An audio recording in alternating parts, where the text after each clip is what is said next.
technology, we're ready to go. Well, Brett has not given me the okay. Thumbs up yet. You will get it. Promises. Are you running for Congress next? Hey, I bet we can elect you Speaker of the House. All right, he says we got it. The Lord be with you. And also with you.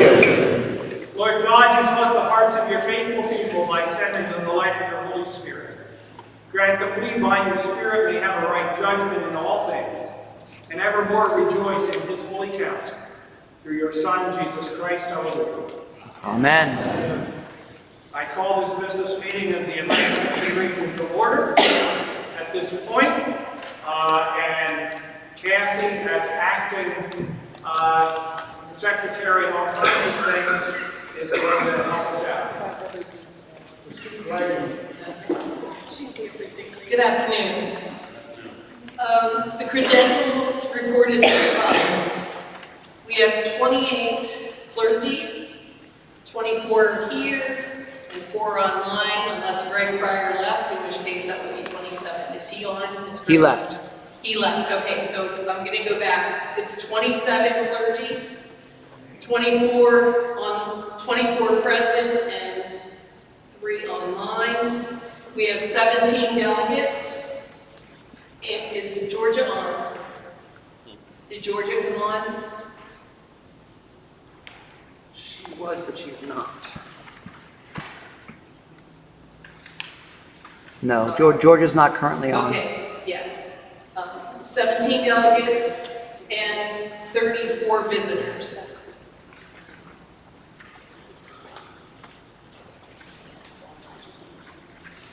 Okay, the word is we do have a forum, so we can conduct business. I want to thank all of you who took time out on this beautiful Friday to share in the Lord's work. I know we all just dearly love business meetings, but you know, I sure do like them better than when we're trying to solve all the world's problems. Because we have the solution to all the world's problems, and his name is Jesus. And we know that. So, since Kathy is up here, would you please change hats? And by the way, you notice she is using her teacher voice, so she's experienced in that too. Treasurer's report. I guarantee you, if I didn't have to use the mic, you'd still hear me. Just ask my former.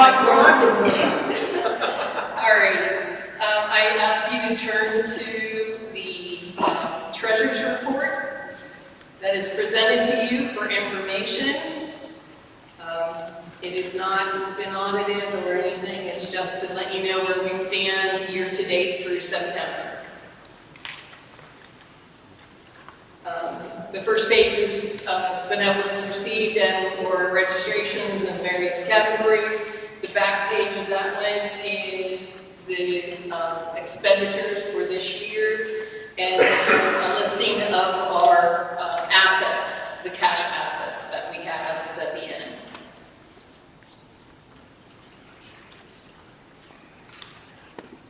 Kathy, could you please share a little bit about when it talks about Holy Trinity New Rochelle? Yes, Holy Trinity New Rochelle closed May of 2021, I think.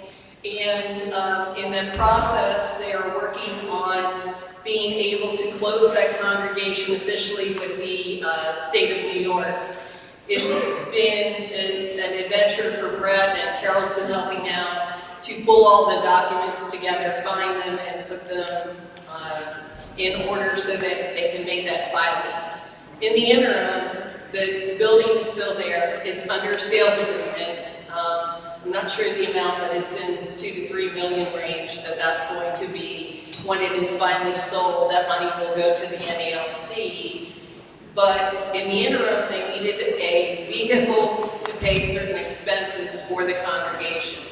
So we were asked, and we agreed as the Atlantic Michigan region to expend and pay for the building insurance so that the building would be protected during this time of vacancy.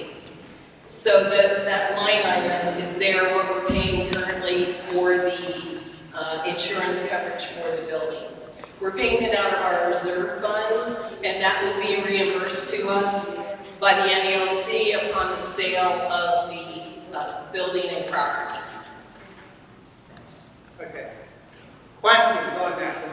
Just so you know, so that there's nothing funny going on here. And the third page is kind of a year-to-date and a comparison from the previous year. I missed that on my third page, it was out of order.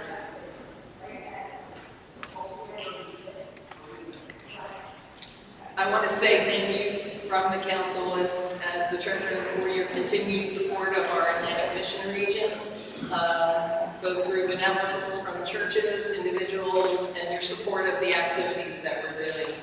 None of this can be done without us working together as a group to provide you many different ministries that we're able to support because of your benevolence dollars. So thank you.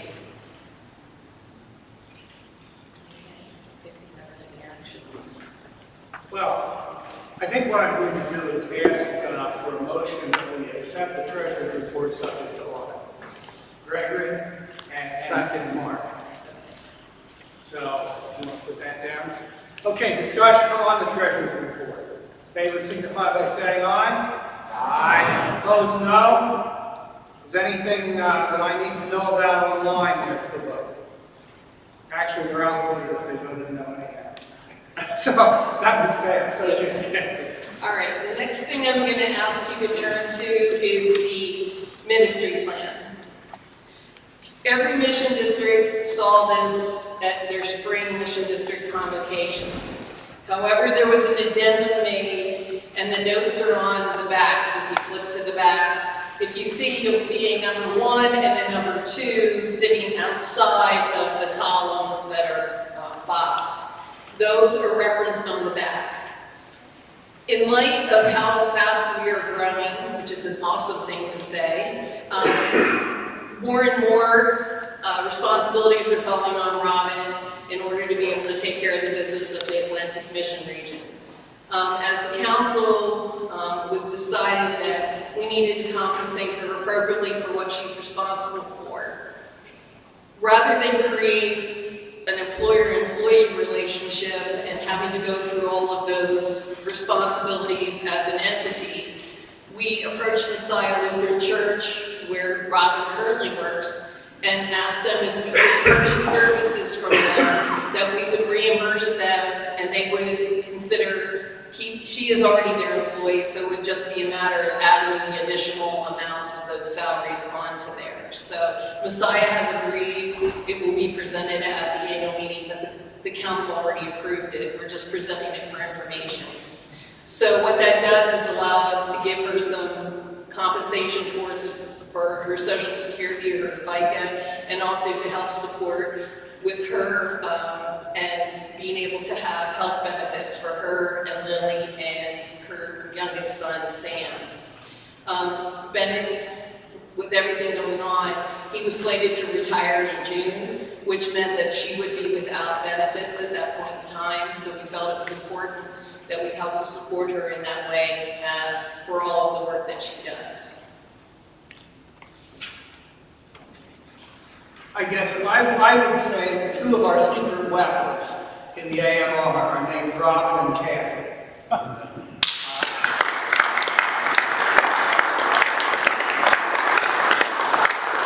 And, Kathy has been working very hard.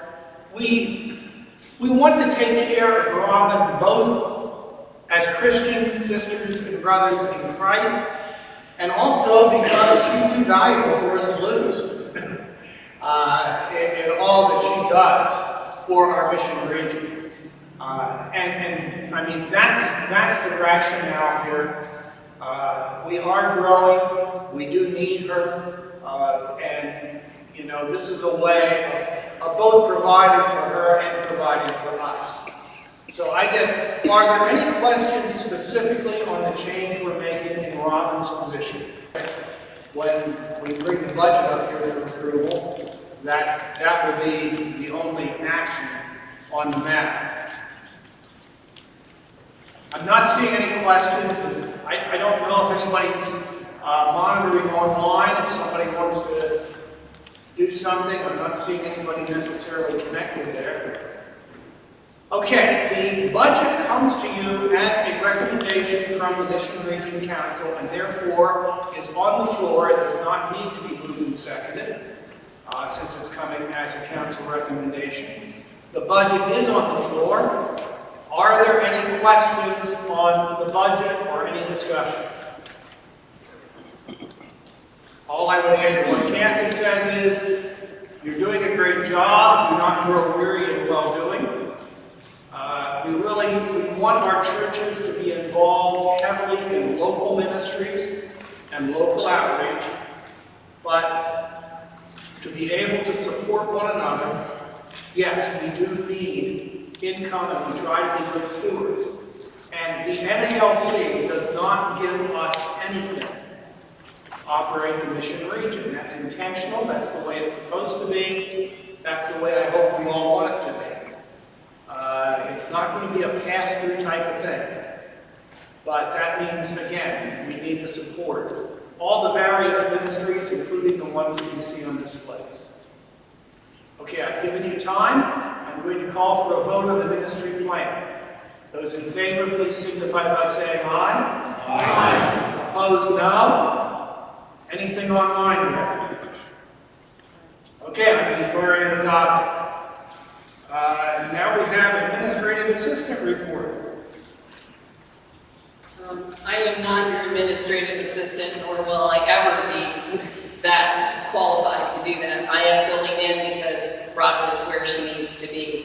You have that report in front of you, and I think Robin shared much of her personal experiences with that, so hopefully you will consider and keep them in prayer. And I think you've just taken we've all taken a big step to support her and Bennett and the family with our ministry plan. And I think that's all. The only other message I got from Robin in the many texts today was, do not leave with these. Make sure you give them back to me to give to her, or she will find you. She said she has your addresses and knows where you live. And I said to her, I'm going to say that. She goes, you tell them, because then they'll know I'm there in spirit anyway. I think she's online as well, but I did it, Robin. So. Okay. All right, I do have Robin's report open in front of me. She gives a number of things here. You know, what she does is nothing short of amazing when we look at her work. And she does talk about the website. So I want to point that out to you. A lot of the stuff, I mean, people ask me questions. And many times the information you're looking for is on the website. It's sort of like, you know, in church, did you read your bulletin? Same kind of thing. So, okay, then we will receive, since there's no action required, we'll receive Robin's administrative assistant report as information. Now, we get into some recommended constitutional amendments. I think, from my perspective, they would be considered tweaks. We will need to consider that these, again, are coming as recommendations from the Mission Region Council. So they are already moved and seconded. We don't need to go through that much in business. But we do need to talk about them. If you have a copy of the Constitution in front of you, if not, it will have been emailed to you. I have 10 copies. And if you need, does anybody need a copy to see what we're voting on? Okay. It's in red and We're going to start in Article 4, Section 4.01. Anything in red is an addition. Anything in blue is a deletion as you go through this paper. So I am going to ask that we consider these, in order. There will be a number of actions to be taken. Right now we are only talking about 4.01, The recommendation is that we add in red the section that's listed there. The idea is that since the NALC's mission convocation is only going to be held in alternate years, it's possible that we may want to do something which gives an option of suspending if there is a mission area convocation. Do you have questions on 4.01, on what's recommended, the sentence recommended being added? I'm going to call for a vote. Those in favor of adding that sentence, please indicate by saying aye. Aye. Opposed, no. So ordered. Okay, 4.02. It was pointed out that we have lay members of the Mission Region Council who are not voting members here at the convocations, unless elected as Delegates. delegates. Yes. Forgive me, Lord. The word is delegates. Lay delegates by their congregation. Habit is really hard to get rid of, isn't it? So anyhow, it's simply adding to the list of those with voting privileges at all convocations, lay members of the AMR Council. Are there questions on what that means? It actually helps us. We'd like to have an equal number of lay and clergy, and that will give us a few more lay folks too. I'm not seeing anybody ask any questions or have discussion, so I'm going to call for a vote on the addition to 402. Those in favor signify by saying aye. Aye. Opposed, no? So ordered. Okay. Now, the other thing is also on 402. I think we have one congregation that has more than 750 baptized members. And the NALC has made a change that the executive council can kind of determine what the number is, where we can offer congregations additional lay delegates in order to try to balance out the number of lay and clergy, because using the 750 number just isn't working for us. That gets us one person, and we do want to try to equalize it. So what is simply being proposed is that each congregation shall elect one lay delegate as a voting delegate for congregations. Wasn't there something about... Yes, this was also struck from the NALC Constitution, so we're keeping it in that each one looks the same. Did we ever put anything in for the Mission Region Council to be able to change? Yeah, I don't see that here. that was what you just addressed in the red above there. In 402. No, it doesn't say anything about the Mission Region members of the council. being able to add more. I thought we were giving the Mission Region Council the authorization of changing that number. I don't think so. I'm going to go with what's on paper here. Yeah, that was not part of it, yeah. Okay, if anybody wants to make a motion, grab a piece of paper, please. Anytime you feel a motion coming on, as Arthur Yankee said, please grab a piece of paper. We could delay action on this if somebody does want to change it. So anyhow, I'm going to call for a vote on it unless somebody has questions. I'm sorry to add the confusion here. It's simply, the motion is to delete 4 every 750 baptized members of Freedom. Okay, I'm not seeing anybody want to speak. Yes, question. Stand up, Paul. I mean, does that mean you were saying that if you have a congregation with a large, if you have a church with a large congregation, This is still limiting them to just one delegate. That's, yeah, which is Trinity job. So,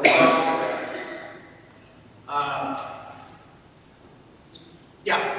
that doesn't really solve that. Well, it would have, I think the Mission Region Council is going to have to consider coming back next year, maybe. I don't think, is there anybody from Trinity job here? You know, so I think that needs to be.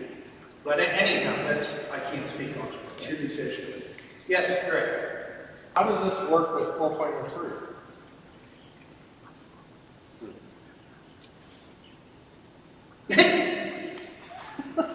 Well, it says have. Yeah. 4.03 means that if you, That's an interesting As- question.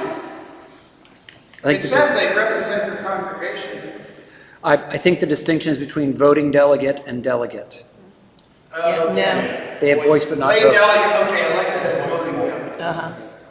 So everybody has a voice, whether you were elected to the congregation or not. Every member can speak, but not everybody can vote. That's a good question, Greg.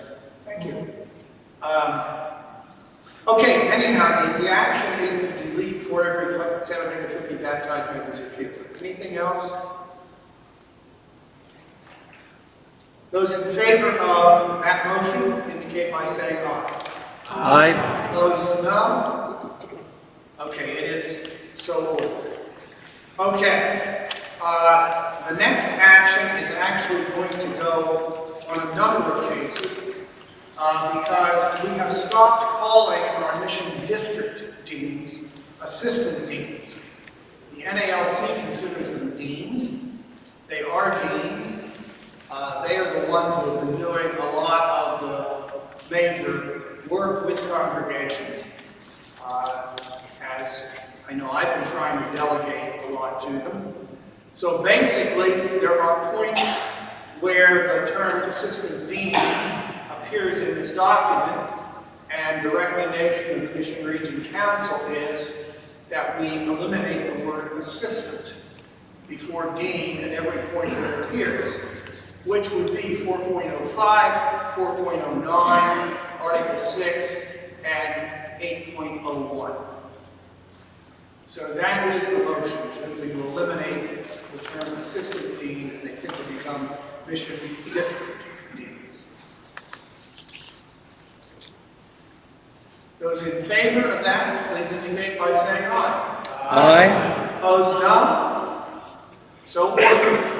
Now also on 4.05, we discovered that there was no mention of audits in the Constitution for the blanket NALC bond coverage that we have in case Robin or in case Kathy decides that she's going to take a cruise to Jamaica. Please tell them we've been audited every year. We do have audits on record, but it was not in the Constitution. Yeah, it was not in the Constitution that there be audits. There have been audits. Let's see, it was the guy named Finiggle, was that? Stop. Okay, anyhow, it's to add the words review and approval of the audited AMR financial reports from the previous fiscal year. We always sent them out for review, but we never had the mission districts vote on them. Right. So that would be an item in the spring mission Right. district. Yeah, it's just, you know, good bookkeeping practice. Those in favor of? Aye. Opposed, no? So order, I think meeting is fine. Okay. I'm thinking that takes care of the Constitution action. You agree with me, Kathy? Yeah, that's it. Okay. Again, I think all that we need to say, I don't think you need to come up here unless you want to, Kathy. You can add some steps with your Fitbit. But the request was made that each mission district have a disaster response contact person. Mary Bates is here. Yep, she's waving there from the back. Stand up, Mary. Mary is just one of our fine.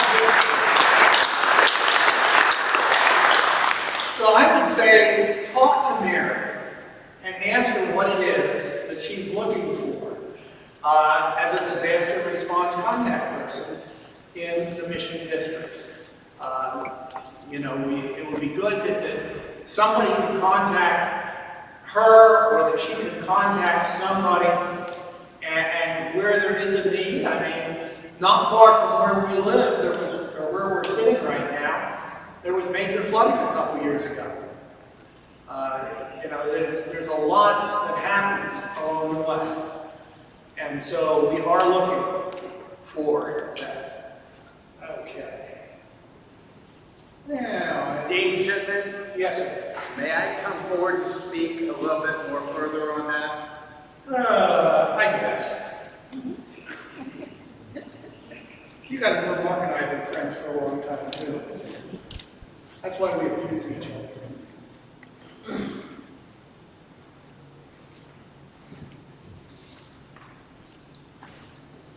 One of the things that we are great here in this mission region and throughout the NALC is the assembly of various kits, health kits, flood buckets, food kits, etc., etc. We do a fantastic job of that. Later this afternoon, we're going to be stuffing the U-Haul with all of the items that you brought from your respective congregations.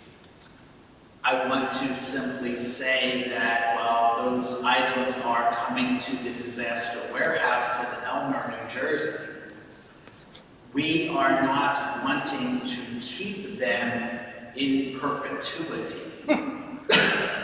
So when there is disasters in your neighborhood, please keep in mind that we do have these resources available in our warehouse and can respond in a very timely fashion with flood buckets, health kits, school kits, etc. I've noticed a lot of stories throughout the year of flooding, and where I know that there's a congregation available, I will try to reach out to the pastor and say, hey, I understand there's flooding in your area. Are you responding to any needs? And usually what I get is, no, all of our people are fine. Well, that's great. I'm glad all of your people are fine. But have you checked with the people in your neighborhood who are not members of your church to see if they are fine? And so part of the coordinators' work would be to say, hey, Elmer, New Jersey, we need 30 flood buckets. Hey, we need 100 health kits, whatever the situation may be. And it doesn't have to be a significant event in terms of a hurricane. If your community has a fire and you want to reach out to families that have lost a home, let us know. We can get supplies there to you in a very timely fashion. Again, the idea is it's great to have the warehouse, it's great to have the supplies, but we do not want them there in totality. Mark, while you're here, why don't you give us instructions on how we're going to stop the truck? I mean, you've been working so hard, I hate that you have to walk up your place. Amy, you want to come in here as well, because you're going to correct me if I say anything wrong. They always do. And we always do too. That's right. Okay, so Amy has been trying to keep track of how much we have collected so far. Yes. We have outside a number of blankets that we want to put into totes. So we're going to be doing that. We're going to be counting the number of blankets that go into each tote. We will write that number on a piece of tape that goes over the top of the lid of the tote. And then as we load them into will be keeping account as to the number that go in. As of right now, what is packed in the U-Haul is 214 health kits, and we're not done packing. Is that what was made today? That was today. Today? Okay. It's gonna be a bigger number. Yeah, no, Yeah. but I mean, that's massive that you put that many together this morning. That is really awesome, yes. So, anything else I need to say on that? Okay. Was he right? Okay, everybody heard that. Mark was right.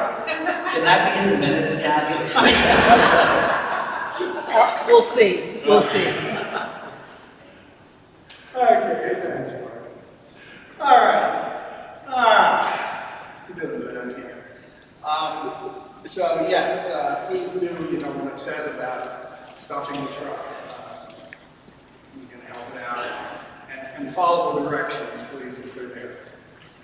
You don't want to get Amy ticked off at you. Yeah, so just be careful. Okay, does anybody have any questions on disaster response? I mean, because we got the people here who can answer that question. Yeah, I mean, we do care. We heard that in the sermon this morning. And it's maybe a matter of organizing our care more efficiently.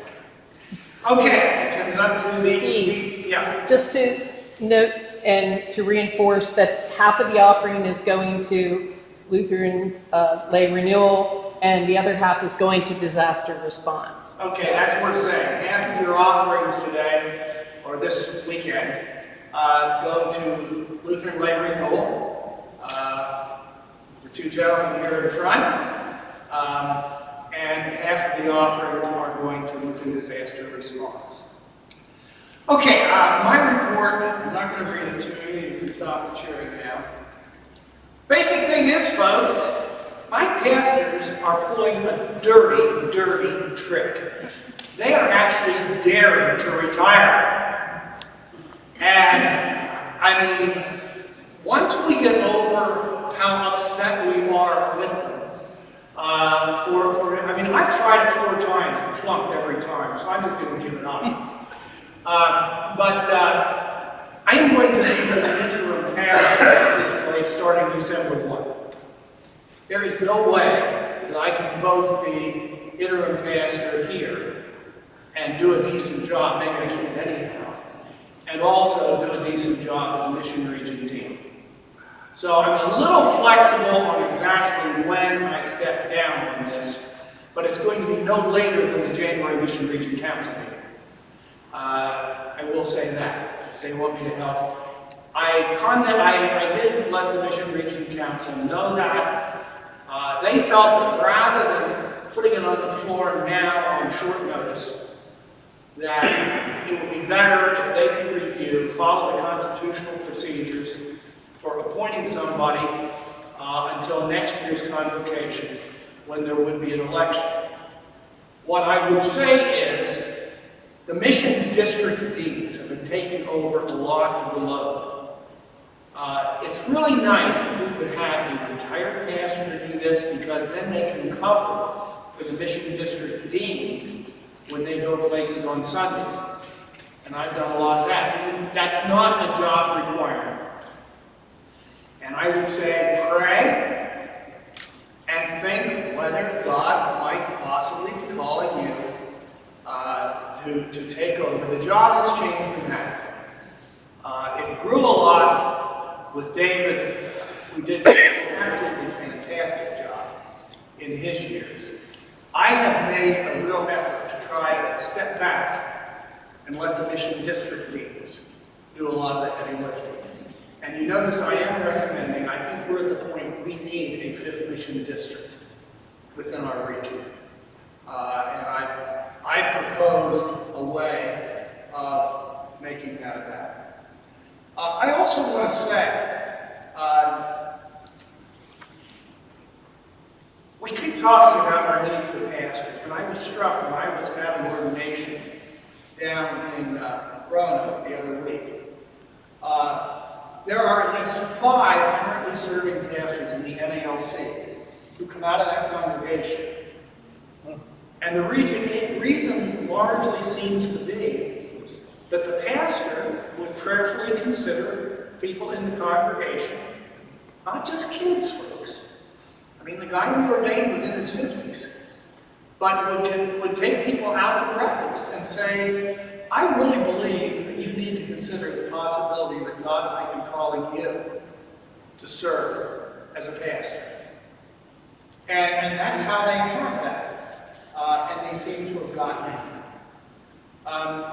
So anyhow, you know, I have my usual rant on there, and you know, we'll leave it at that.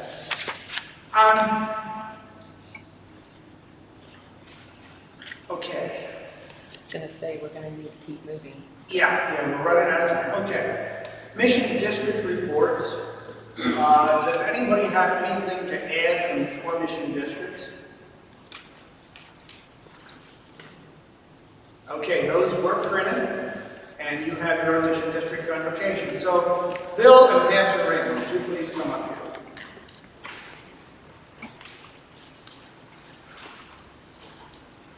I have a little bit of prejudice here because my wife, for a while, served on the board of Lutheran Way Renewal, but we're blessed to have the person who gets the travel farthest award is Pastor Raymond, who comes out of Ghana.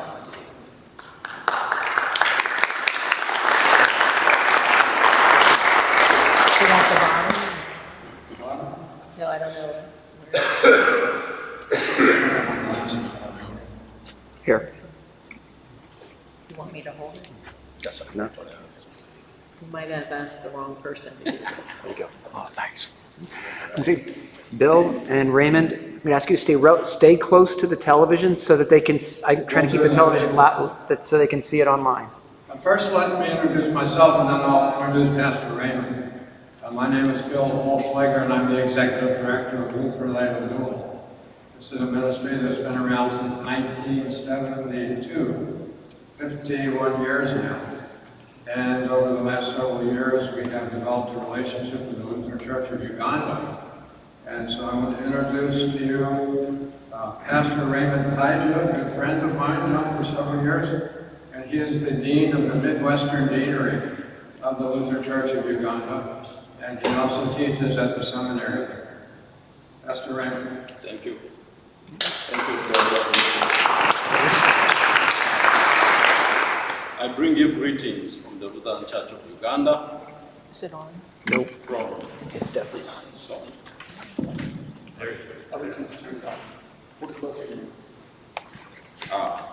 has to be right close next to my lips. I bring you greetings from the Lutheran Church of Uganda and from my family of 5 children, 3 girls and 2 boys.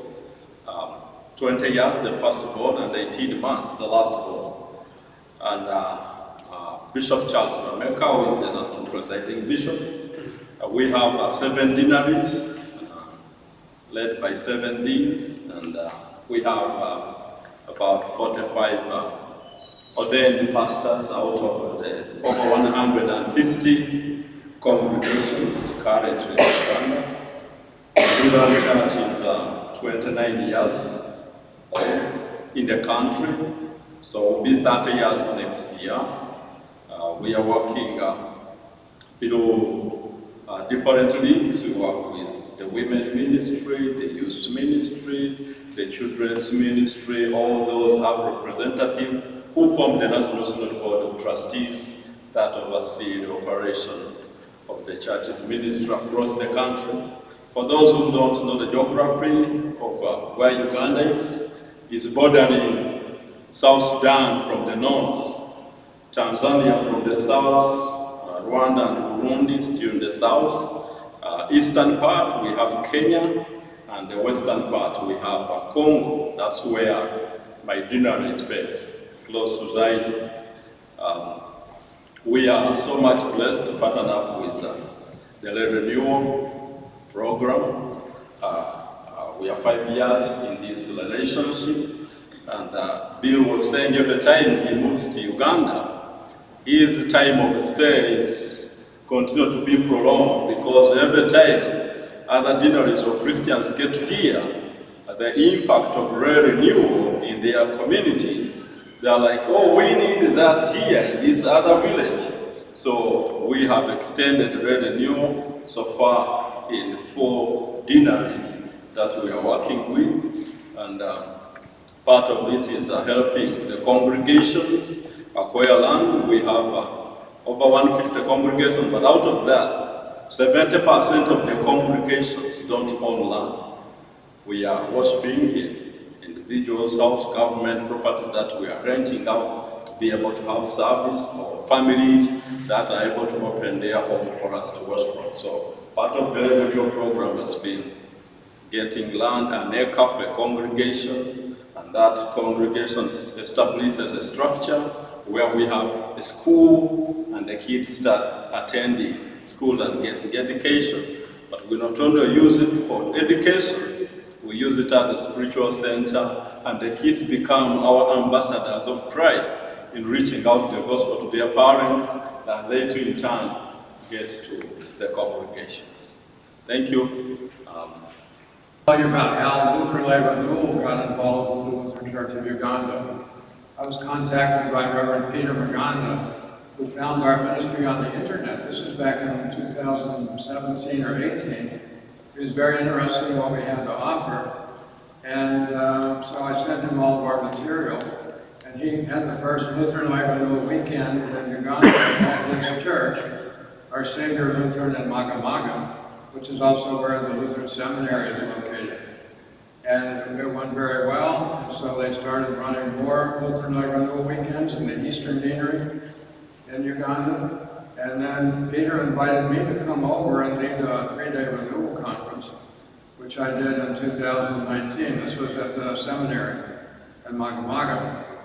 And then, and I also did many other things while I was there. So I want to tell you a little bit. We're doing a lot more than leading renewal conferences and training people.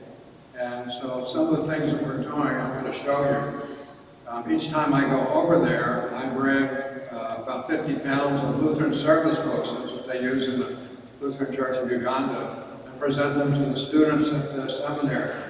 And so this is where this picture was taken, at the seminary, and presenting the students with the Lutheran service book. They have, one of the things we're funding is a lay leaders training program. And this trains people to pastor churches. They don't have enough pastors for all their congregations over there. The church is growing so fast. They have more congregations than they have pastors. So they're training. Like in Masindi, Midwestern Deanery, we have 22 congregations, but 5 ordained ministers. So they are training people to pastor churches that don't have a pastor. And Lutheran Lay Renewal is funding this program. We've been funding it now for, I think, at least 3 years. So this is 2 years ago when I was there. I visited with the people who are being trained to be lay pastors, and presented each one of them with a Bible in the Lusoga language, which they did not have already. This is in Kuwait, in the Eastern Deanery. We've also bought land for some of the congregations that need land over there. A lot of congregations, I think you said 70% of the congregations do not have their own land. Yeah. So one of our board members raised money from his church last year to buy land for a very remote church in the Serere district. And when I was there in February this year, we drove up there to visit this congregation. It's pretty far, it's back in the bush. And we bought 4 acres of land for them there, and it has mango trees on it, which is very beneficial for the congregation, for the children. They want to have a school there. They need to have a borehole for a well there too. But when I was there, the people said, they were so happy for what we've done for them. They said, we're going to sing a song and do a dance, and after we do, I will be a member of their tribe. And so, needless to say, I'm not in the picture here, but I got joined in the dance with them.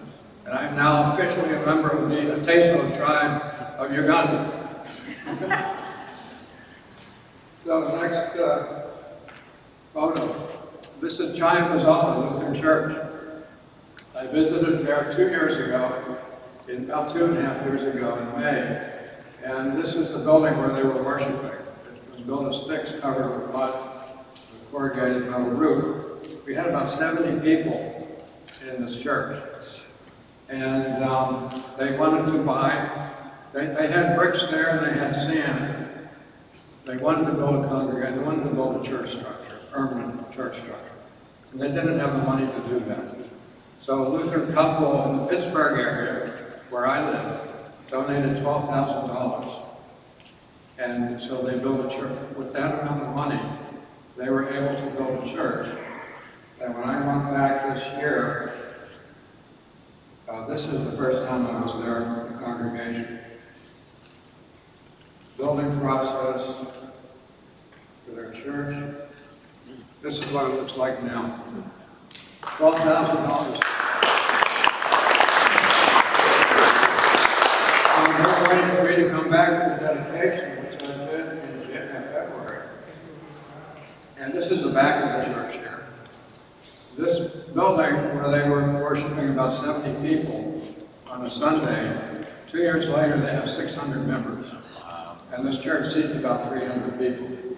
This is Reverend Peter Maganda, Dean of the Eastern Deanery, and Reverend Baluba Arafati, who is the pastor of that church. At the dedication, they were going to have the cutting of the cake. So I walked over and I got my camera out so I could take some pictures of them cutting the cake. And they said, no, you come up here, we want you to cut the cake. Which surprised me, so this is a cutting of the cake of the dedication back in February. They have so many children at this school. When the Lutheran Church of Uganda, whenever they start a church, congregation, they start a school. And the median age in our country is about 38 or 39. The median age in Uganda is 16. A lot of children over there. And so schools are very important for the Lutheran Church of Uganda. You can see all these children crammed, so many of them crammed on a bench. They didn't even have room for everyone to sit there. So we sent the money to buy more benches and also desks for the teachers. So this was taken earlier this year. First time I was there, I visited this health clinic. It was closed. This is in Nairobi, a very remote Lutheran congregation in eastern Uganda. And this is on the grounds of Nairobi Lutheran Church and School. The health clinic had been closed because they didn't have the money to keep it open. After I returned, we raised the money to get this health clinic reopened, and this is what it looks like now. These are the two nurses, Sandra Blessing and Elizabeth Maganda. For $4,000 a year, we could pay the salaries of the two nurses and all the medicines that they need and everything else they needed. We bought them new batteries for their solar cells so that they have electricity in there.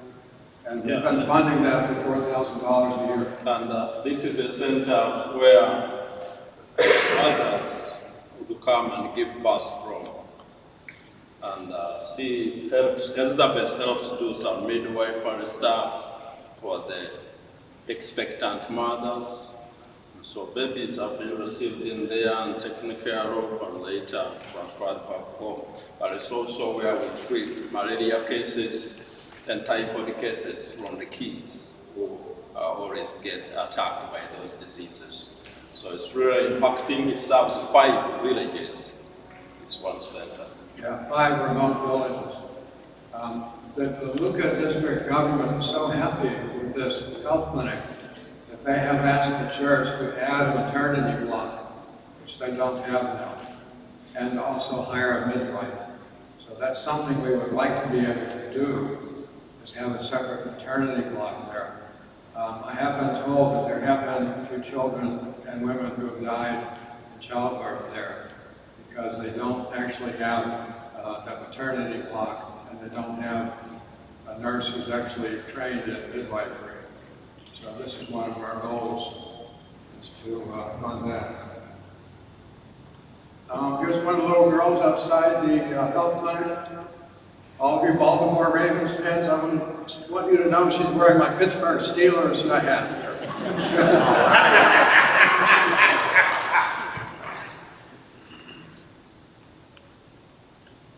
This is a 3-day renewal conference at the seminary that I led. This one I think was 2 years ago. And these conferences are for pastors, seminarians, and lay leaders. And one of the things I have to tell you that Uganda is 86% Christian, it's 13% Muslim. And most of the Muslims seem to live in eastern Uganda, which is where the seminary is. They're doing a lot of outreach and bringing a lot of Muslims into the Christian faith there. This man here on the left, Latif is his name. He grew up Muslim. He's now training to be a Lutheran pastor. And when I've led renewal conferences in eastern Uganda, some of their lay leaders are former Muslims who have been brought into the Christian faith.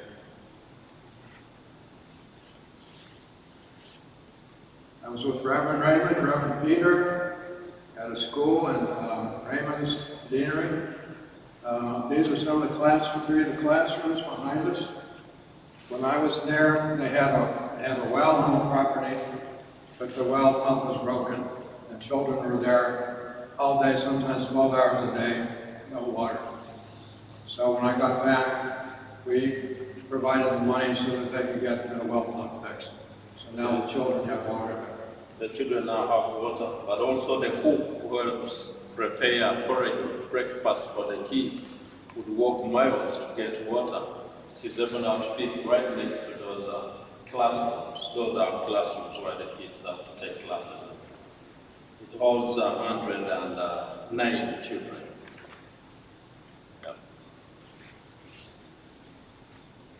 And this is Reverend Raymond's church in Sydney. When I was there in January, I led a 3-day renewal conference in 3 different deaneries. And of course, did a lot of other things while I was there too. This is his church in Sydney, with the people who attended the conference. Yeah, it's just been dedicated, it was dedicated last year, so it made the year August of this year. We are just 1 year. And one last slide that I think you will find interesting. Reverend Raymond, would you tell people who this lady is? This lady is a member of our congregation. She was formerly Muslim and a daughter to late Idi Amin, the president of the Republic of Uganda, who now, by God's grace, she was called to life. Caesar is with us on the board of elders, but Caesar called Amaran Caesar, the daughter to Idi Amin, that she lives about 2 miles away from our home, from the church, at this church. That's a very strong lady today. So of course, Idi was a Muslim. Idi Amin was a Muslim, and so she was too a Muslim. But she's one of those ladies I'll thank God for, because she does a lot of mission work. Like every week, every month, she will have one referral to the church, a new person every month. So we'll point one person to Jesus, and that will be, we'll see them visiting the church and say, she shared with me about Jesus and about the church. I'm here to learn more about what you do. And so she's so much active in mission work. Reverend Raymond told me that she's the best Christian discipleship person he's ever known. She's the daughter of Idi Amin. God is great, isn't he? Who would have thought? Well, we've probably run over our time a little bit, so we should wrap up here. Anybody, any questions for us before we go? Yes. I was interested in I saw you had a program called the No Nonsense Conference. Is that in your center? The non-nonsense program. As I was arriving in the States, there was a pastor who was conducting a conference at the seminary, the non-nonsense church. So it has just been introduced a couple of years ago, but I don't have much details about it. Yeah. More questions? No. Okay, I think we're finished. Thank you for your time.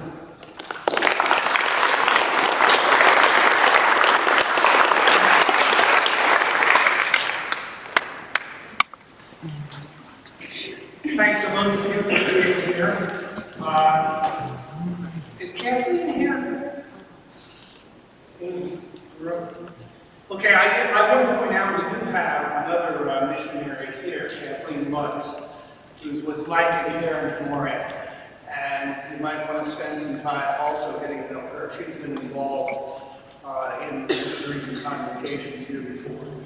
But this is, in the North American Lutheran Church, we're not trying to establish some kind of huge blanket structure. We need structure. And I think our bishop is doing a wonderful job. And I support everything he's doing. But basically, it's what you see.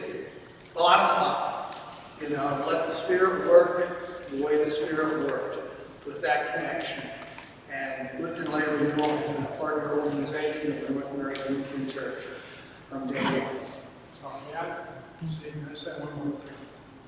All the money that is being donated to Lutheran Lay Renewal, 100% of that will go toward our ministry in the Lutheran Church of Uganda.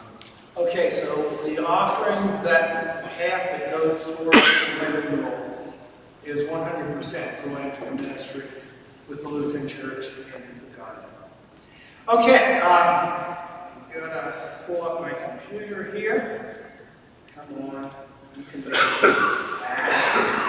Here we go. Okay, we want to do some recognitions here. I'm going to get down through the list. If anybody is here. Robin has a slideshow. Oh, Robin has a slideshow. Yeah, she's a PowerPoint. I just worked it, okay. Go for it. I do want to mention that our lay reader today, who is not listing the bulletin because we asked him about half an hour beforehand to do the lay reading, is Ed Kiefer. He's at the back of the church. If you turn around, he and his wife looking very scholarly in our library, sort of like ready to introduce Masterpiece Theater. And Ed, this June, celebrated 55 years in the ordained ministry. There's somebody older than me. Yeah. So you'll see his picture. Give him a round of applause, please.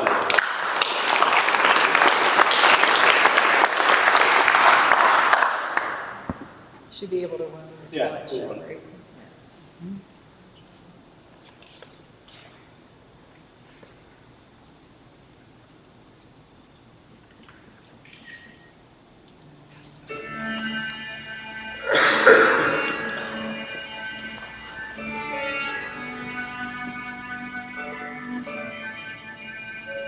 My soul proclaims the greatness of the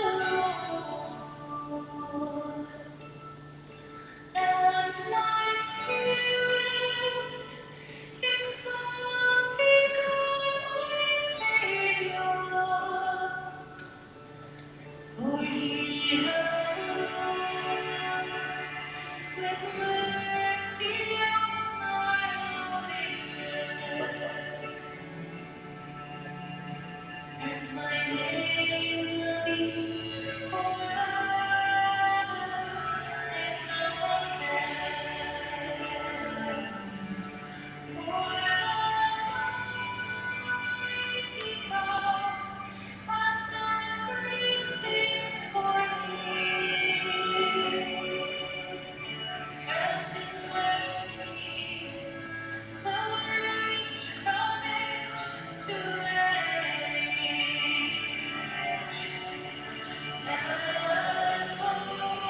Would you stand up and just so people know James Bartlett? Who,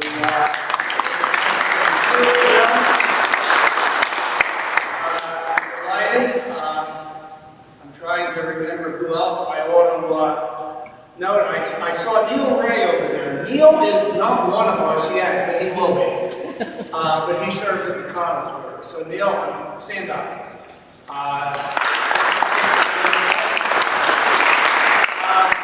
And we've got Megan as a seminarian.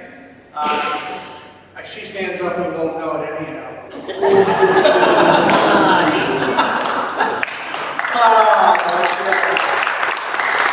Okay. Who else?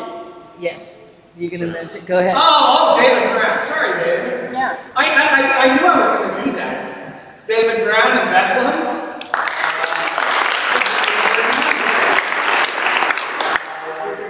Who else am I missing? Paul Pusta.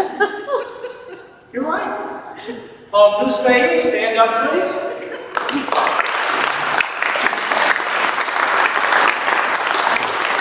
Okay. All right. Keep helping me. Yes. Well, Deacon Ken Campbell was just approved for I don't think ordination. he's here yet. No, he's not here till tomorrow. Yeah, but- I was figuring I'd introduce the ones who are here. Okay. So, okay. It says here, other business, new or old. Doesn't sound like there is any. Announcements. No. Are there any announcements? Yes, Paul. Did you say Paul or Paula? Paula. All right, good, because I just need to know for sure. Over there, some flyers, weapons. There are two things that I would like to talk with you all about. All right, is there a microphone there at the television? Yeah, I'm going to go look. Kathleen, do you have that? What's that? The microphone that? No, I don't have it, no. There it is. Got it, boss? The mute button is the on button. Oh, okay. Okay, so two things. Right up to your mouth. It is as close to my mouth as I can get it without eating it. There you go. All right, so you, Brett, Logan over there, Mark has been interested. So we are finally, after more than a year of trying, getting together a region-wide confirmation camp. So we have chosen our week. It is the week of June 16th. And yes, we know that that's Daddy's Day. So we'll be meeting then. We have not chosen the site. We're looking for one that will be easy for us to use and convenient and not terribly expensive. As you may have guessed, along with everything else going up, camp costs have gone up too. So we'll be getting information about that to you as soon as we've done more with regards to choosing a theme. If you are interested in working with us on this, we will be meeting again in early November. Just give me or Brett an email and we'll make sure that you're part of that conversation. Anything else? Nope. All right, this is congregational. We're having for anybody in the area, we're having the Fall Festival tomorrow, Sunday, actually not tomorrow. It'll be Sunday the 15th from 4 to 8. Food trucks, tractors, bakery, pumpkin painting, old style games for kids and youth. It'll be great. So join us. And we have flyers somewhere. And we'll make sure that they are downstairs if you're interested. So St. Jacob's Lutheran Church in Glen Rock, 344 Styx Road, from 4 to 8 on the 15th. Okay? Thank you. Okay, thank you. Anybody want this? I'll take it. I'll give it to the next person. Yeah, okay. Brett?